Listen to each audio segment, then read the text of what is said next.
I was a teacher for 13 years, and I always knew that the best way for kids to learn was to make it as real as possible, but I had a lot of struggles with actually being able to do that. I mean, I felt a lot of times constricted by state guidelines and standards, and you got to have this covered by such and such date, and it makes it really difficult to give kids experiences that are beyond the classroom.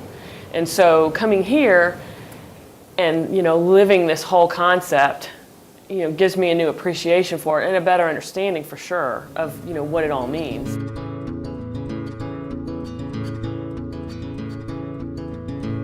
Every day of this intensive week is different, but ready or not, class begins at 9 a.m. John usually goes over the day's activities while Judy coordinates housekeeping details.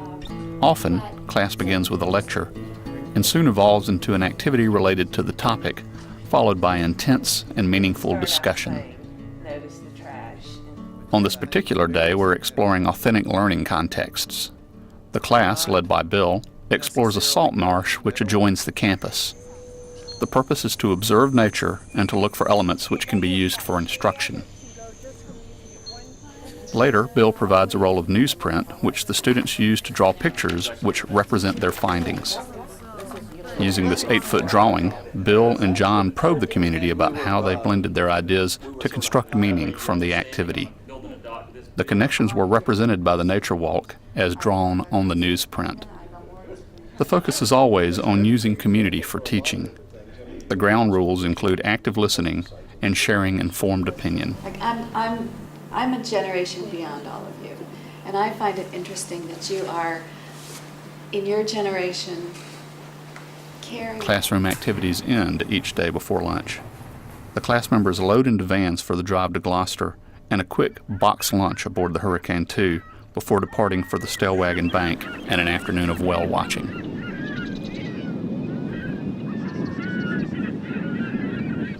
The University of Georgia is lucky to be able to partner with the Cape Ann Whale Watch Company and the Ocean Alliance for this exploration of the power of community and context in learning and teaching. Cape Ann is one of the oldest and most respected whale watch companies in the Northeast. The Ocean Alliance is deeply committed to environmental research and education. It was founded in 1971 by Dr. Roger Payne, who is one of the researchers who discovered that whales sing during the breeding season. The Ocean Alliance research vessel, the Odyssey, recently completed a 5-year project collecting data on ocean conditions around the globe. Before setting out, Vicky, the Ocean Alliance naturalist on board, gives a dock talk to prepare the passengers for what they might see during the trip. During the dock talk, she also stresses safety and introduces the on-board education team, including the group from the University of Georgia.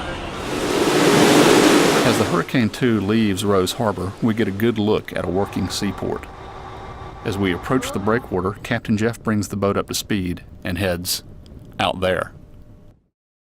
Finding the whales can sometimes be a challenge, but Captain Jeff has years of experience, and the Hurricane II is a powerful and sophisticated seagoing vessel. The Stellwagen Bank, it's southeast of Gloucester, about 12 miles. What are we going to see? Well, you never know what you're going to see. Hopefully we're going to see some humpbacks, fin whales, minke whales, and whatever else lives in the ocean. And this is a computer that I have hooked up to the GPS. It gives us our present position. And it's also a bathymetric chart there. Shows the topography of the bottom, the different peaks and valleys and different areas where the whales might feed along the edge where the bait's present. As the ship makes its way to the Stellwagen Bank, the team from UGA has the chance to put theory into practice. Under the guidance of the onboard naturalist, and then as the week progresses on their own, our group interact with passengers and discuss whales and their marine environment. Often the students are trying out ideas which they'll use back in their Georgia classrooms. Suddenly the boat slows and the excitement level on board jumps up a level. Whales have been spotted, and out there is now out here. The Stellwagen Bank is one of the prime viewing areas in the region. Though every trip is different, it's not uncommon to encounter humpbacks as well as fin whales and minke whales. We'll also see a variety of marine birds and may sight dolphins. Fin whales, at more than 60 feet and weighing in at more than 50 tons, are the second largest mammal on Earth. Minkies are much smaller, reaching lengths of about 25 feet. Humpbacks are about the size of a yellow school bus. This year, the team from UGA was privileged to witness an extraordinary range of surface behaviors from the humpbacks. The group was even lucky enough to spot a breaching minkie.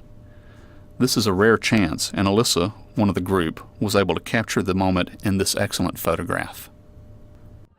While fluking is the most common surface behavior for humpbacks, our group was lucky enough to witness kick feeding, tail lobbing, spy hopping, peck slapping, and most exciting of all, breaching. Here we see a rare example of cooperative group feeding. One whale circles beneath the surface, releasing a net of bubbles. This bubble net pushes the sand eels into a column where they become easy prey for the lunging humpbacks.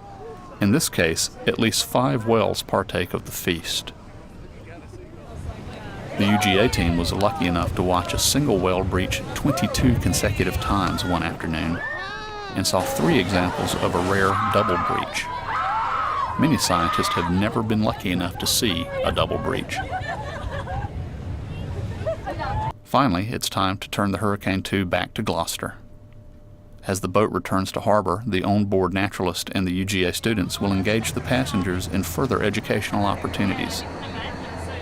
On this trip, the crew decides to conduct a plankton tow.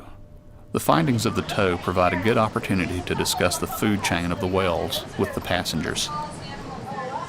It's been another excellent trip, and the students have a lot to think about. After docking, the UGA team helps the crew prepare the boat for the next trip. Then, they gather for a time of reflection. Each day, there's an assigned reflection theme. The students and faculty often join in lively discussions of how situated cognition and communities of practice have been used in the classroom and on the boat. Has this changed you in any way? If it has, talk about that. I guess feelings and experiences that I've never had before. So I went up and adopted her, and then I thought if it was a direct instruction that was happening in the classroom, I might just learn a lot of information about whales, but I would never adopt her. The neat part of that is you opened your heart to it. Yeah, You I know, guess so. we can open our minds to things, but it's really powerful when you open your hearts to it. Watching the community was very interesting to me, and I'm grateful for the type of community that we've become, because I think we shared a lot and we bonded a lot, yet we were allowed to go off into little pockets and change pockets and come back together and mix and match. That's real special. I mean, that's a community that allows you to do that. As physically and emotionally exhausted as I am. By week's end, the discussions can become intense, and the entire range of human emotions can be explored. Once the reflection ends, the formal part of the day is over. The students are now free to relax, socialize, work on their projects, and enjoy the excellent local cuisine. Tomorrow will be another intense day. Out there,